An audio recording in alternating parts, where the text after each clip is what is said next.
We provide you the platform to turn your dreams into reality. Give wings to your aspirations with KR Mangalam University. Maharashtra की राजनीति में हाल ही में हलचल मची हुई है।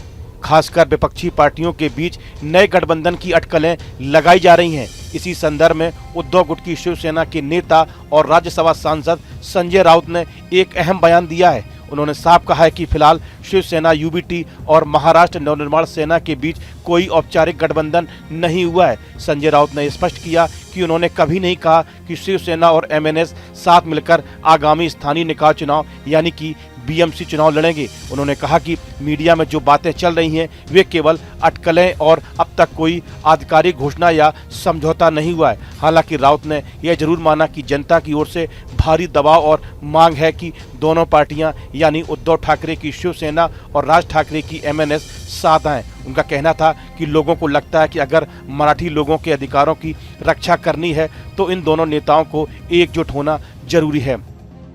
जिस दिन दोनों ठाकरे वर्ली के मंच पर आए थे वो विशुद्ध रूप से एक सामाजिक मंच था, लेकिन उसके पीछे जो सबसे बड़ा कारण था वो था मराठी मानुस के सम्मान की बात करना, मराठी मानुस के हित की बात करना, मराठी भाषा के हित की बात करना।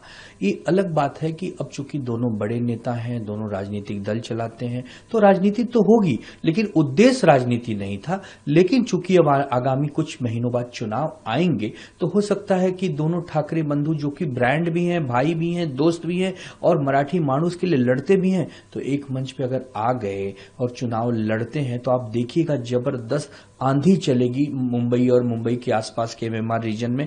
दरअसल आने वाले बीएमसी चुनाव को लेकर ये सारी उठक पटक है। बीएमसी भारत की सबसे अमीर और प्रभावशाली नगर पालिकाओं में से एक है। यह न सिर्फ मुंबई शहर की बुनियादी सेवाओं को नियंत्रित करती है बल्कि राजनीतिक तौर पर भी इसका काफी वजन है। बीएमसी पर लंबे समय तक शिवसेना का कब्जा रहा है, लेकिन अब जब शिवसेना दो गुटों में बढ़ चुकी है, शिंदे गुट और उद्धव गुट, तो उसके लिए सत्ता बचाना चुनौती बन चुका है। अगर उद्धव ठाकरे की शिवसेना और राज ठाकरे की एमएनएस साथ आते हैं तो मराठी वोट बैंक को एकजुट किया जा सकता है। दोनों दलों का मुख्य आधार मराठी बोलने वाला समुदाय है। यदि दोनों पार्टियां गठबंधन करती हैं तो उन्हें मुंबई और ठाणे जैसे क्षेत्रों में मजबूत समर्थन मिल सकता है और वे भाजपा शिंदे गुट को कड़ी टक्कर दे सकते हैं। यह घटनाक्रम सिर्फ मुंबई चुनाव तक सीमित नहीं रहेगा। अगर ठाकरे बंधु साथ आते हैं और चुनाव में सफलता मिलती है तो ये पूरे महाराष्ट्र की राजनीति में एक नया समीकरण बन सकता है। अगर यह 2029 के विधानसभा और लोकसभा चुनाव पर भी असर डाल सकता है। ऐसे में देखना दिलचस्प होगा कि जनता की यह मांग राजनीतिक हकीकत बनती है या नहीं। उद्धव और राज ठाकरे आपस में रिश्तेदार हैं। दोनों बाल ठाकरे के बेटे और भतीजे हैं, लेकिन बरसों से दोनों के बीच राजनीतिक मतभेद चलते रहे।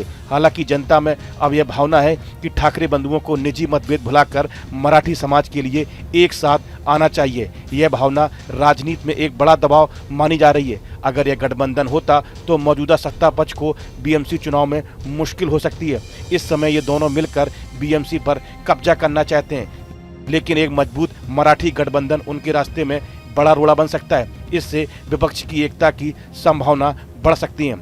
दूसरी ओर इस बयान से साफ है कि भले ही अभी कोई गठबंधन नहीं हुआ है, लेकिन भविष्य में इसका रास्ता खुला है। अगर जनता का दबाव बना रहा और राजनीतिक परिस्थितियां अनुकूल रहीं तो शिवसेना, यूबीटी और एमएनएस एक मंच पर आ सकते हैं। इससे आने वाले बीएमसी चुनाव में विपक्ष को मजबूती मिल सकती है। इस वीडियो में फिलहाल इतना ही। आप बने रहिए न्यूज नेशन के डिजिटल प्लेटफॉर्म के साथ।